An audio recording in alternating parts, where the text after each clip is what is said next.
సీమోల్లంఘనము లేదా సీమను, ఆ ఎల్లను, హద్దును దాటుట అని ఒక ఉత్సవం చేసేవారట ఆ రోజుల్లో షిరిడీలో. విజయదశమి నాడు ఆ గ్రామంలో ఉండేటువంటి వారందరూ కూడా గ్రామపు సరిహద్దుని దాటి వెళ్ళేవారు. వెళ్ళడం ఒక ఉత్సవం పూర్వం. వెళ్ళి మళ్ళీ వెనక్కి తిరిగి వాళ్ళందరూ వచ్చేస్తూ ఉండేవారు.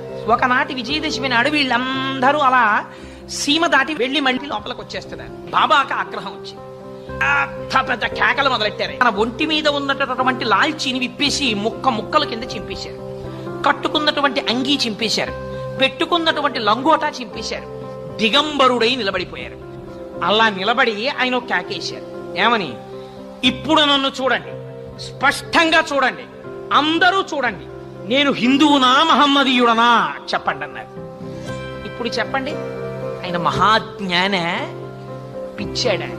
ఎవరు చెప్తారు? అర్థం కాలేదు బాబా ఆ రోజున ఎవరికి.